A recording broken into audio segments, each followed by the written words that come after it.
เมืองสุขุมมาเปิดขบวนการทำลายแหล่งเพาะพันธุ์นอนหนำยุงลายอยู่บ้านสามขากลุ่มบ้านที่3เมืองสุขุมมาแขวงจำปาสักในวันที่13มิถุนายน2025นี้เมืองสุขุมมาได้เปิดขบวนการทำลายแหล่งเพาะพันธุ์นอนหนำยุงลาย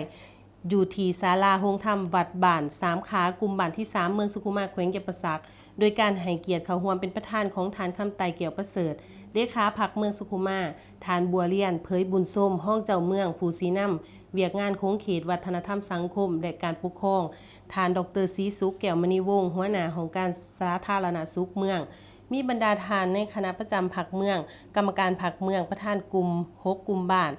ปกสปกสในบ้านหัวหน้าสุขศาลาหาแหงพร้อมด้วยประชาชนเขาห่วม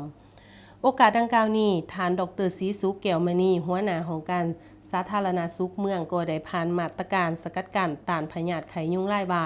พยาธิไข้ยุงลายแม่นพยาธิที่เป็นปัญหากระทบต่อเวียกงานด้านสาธารณสุขทั้งผลกระทบต่อการพัฒนาเศรษฐกิจสังคมก็คือด้านสุขภาพของประชาชนพยาธิไข้ยุงลายแม่นพยาธิที่ติดต่อ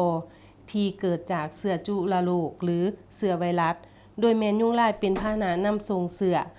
อาการผู้ที่เป็นไข้เลือดออกจะมีอาการไข้สูงกระทันหันเจ็บหัวปวดตามกรามศีรและข้อต่อกระดูกปวดตามกระบุงตาและตาแดงสำหรับการเป็นปัวพยาธิไข้ยุงลายปัจจุบันบ่ทันมียาปัว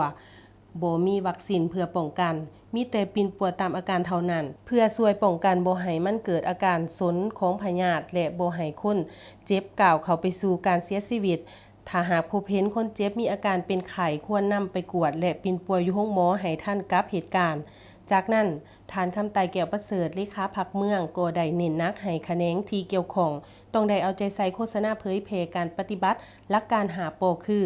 ปิดฝาภาชนะเก็บน้ำทั้งในเฮือนและนอกเฮือนเพื่อบ่ให้ยุงมาไข่ใส่เปลี่ยนน้ำและพัดถูภาชนะเป็นประจำเส้นเต่าดอกไม้นำห้องตีนตู่ฐานห้องจอกน้ำปล่อยปลาหางนกยูงเพื่อกินนอนน้ำปรับปรุงสภาพแวดล้อมบ่ให้มีน้ำขังกระปุกกระป๋องหางลิ้นและยางตีนรถเก่าปฏิบัติเป็นประจำทุกอาทิตย์ถ้าเป็นไข้ให้ไปปิ่นป่วยอยู่ห้องหมอหรือสุขศาลาไกลบ้านเนไซเฮ็ดให้ประชาชนอยู่แต่ละครอบครัวได้รับข้อมูลและปฏิบัติตามหลักการหาปออย่างเข้มงวดพร้อมนี้คณะนำของเมืองพร้อมด้วยประชาชนก็ได้ย่างเดินขบวนการต้านและทำลายแหล่งเพาะพันธุ์นอนหนำยุงลายภายในบ้านสามขาอีกด้วย